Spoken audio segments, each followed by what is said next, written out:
Howdy, everybody. Hair everywhere.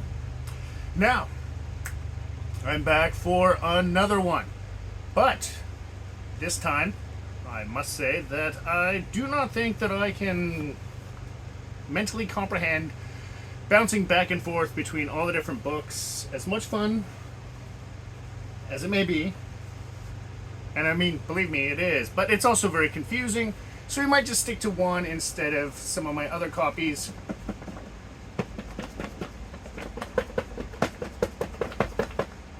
Of Frankenstein. I do recommend that you do go and grab this yourself. It is at every single thrift store in the horror or classic section. Hair everywhere. And so, yeah, I'm going to try this one. It's kind of simpler looking. I don't know how to do it so it doesn't get the light. You would love to see my setup. I'm using my webcam to film the back of my phone and then project that onto the TV with HDMI so that I can see if I'm even like here.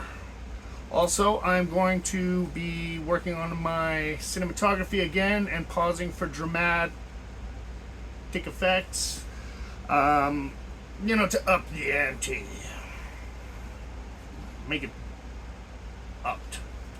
So let us give that a go. Try something new, and it's got real big words size wise, makes it pretty easy for me to read some stuff.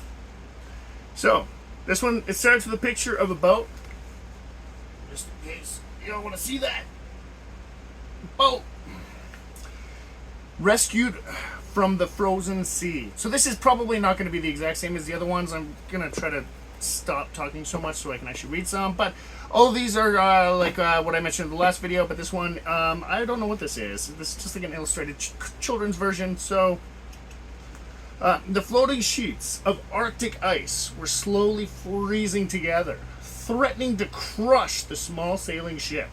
Robert Walton, its young English captain, stood on deck, wondering if he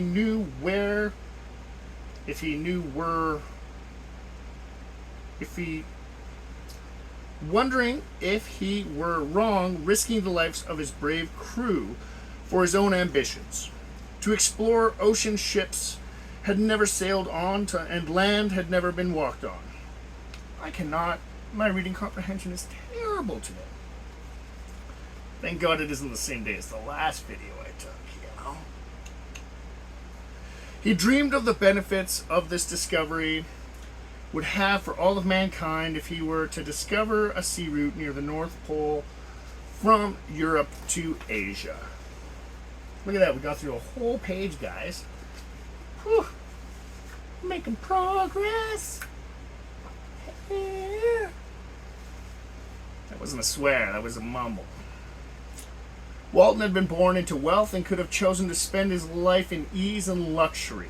Instead, he had spent the last 6 years at sea, working as a common sailor, enduring cold, hunger, thirst, sleeplessness, and often brutal discipline, just to prepare his body and mind for the long and dangerous voyage.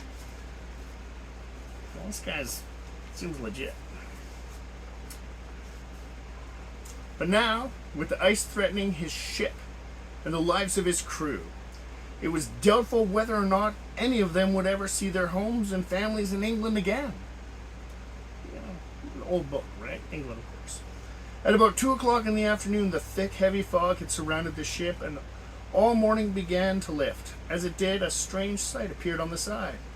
"Look, Captain!" called a crewman, pointing to the dark spot a half-mile away. "It's a sledge, sir! And those dogs pulling it are as if their feet had wings." Walton lifted the telescope to his eye. "And look at that driver!" he cried. "He has to be..." Page turn. Suspense. Dramatic effect. "The most gigantic man I'd ever laid eyes on. What on earth is he doing here? Out in the middle of the frozen sea, hundreds of miles away from any land?" Within minutes, though, the mysterious traveler had disappeared on the ice, leaving Walton and his crew stunned and speechless. Good for him. It's called having presence. Not like physical presence. You know. Character. Always thirsty on these things.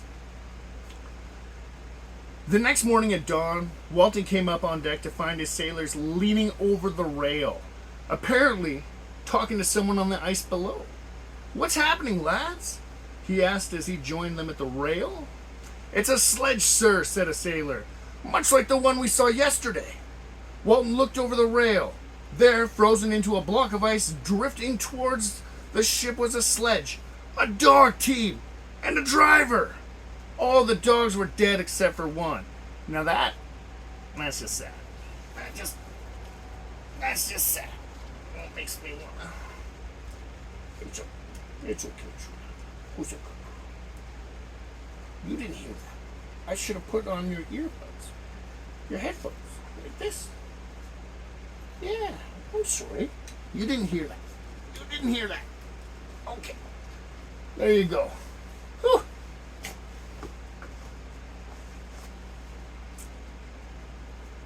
Hair.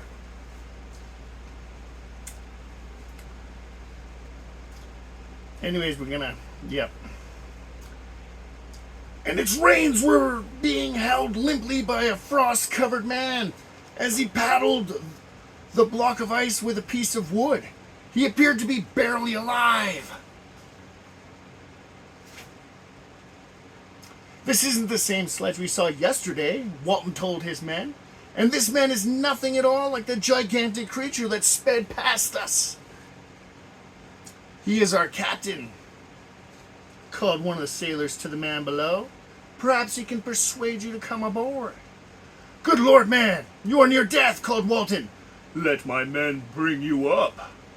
"Thank you, sir," answered the man in a weak voice. "But first, I need to know where your ship is headed." He was a choosy dude. Walton was amazed that anyone so near death could ask such a question of anyone interested in saving his life. But he decided to humor the man by explaining, "We're exploring the seas near the North Pole." The man nodded and whispered, "North is good," and he let the sailors come down to carry him on to the ship. Once the man was on deck, the ship's doctor reported, "His legs are nearly frozen, sir. And his body is so thin, and his bones are coming through his clothing."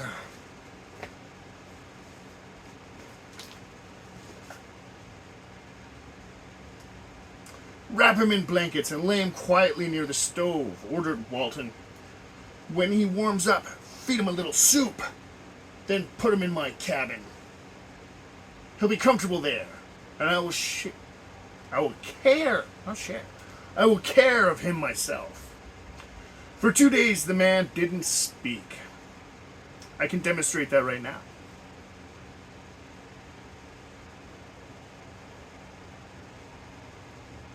But I'm trying to keep these kind of short. So, for 2 days the man did not speak. The wild expression in his eyes and the frequent gnashing of his teeth made Walton fear that the man's suffering had driven him mad. Yet there were moments when someone was kind or helpful to him that his eyes shone with kindness and gratitude. When the man finally was able to utter a few words, Walton asked him, "What were you doing there on the edge of the ice?"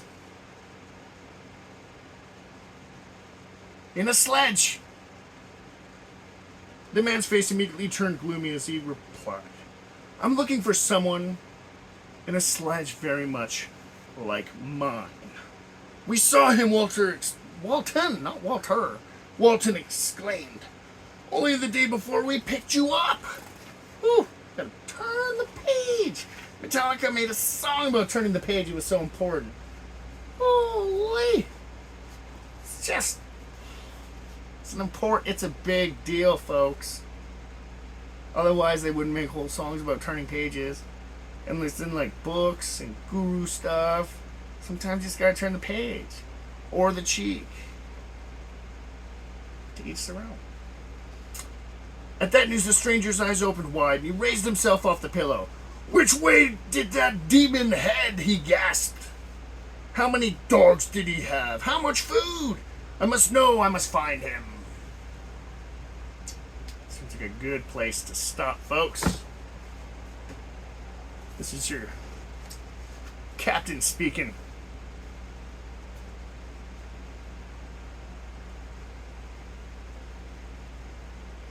I'll catch up with you guys on another one. My booty shows. As I get up to turn off the camera, just know I'm not going to edit anything.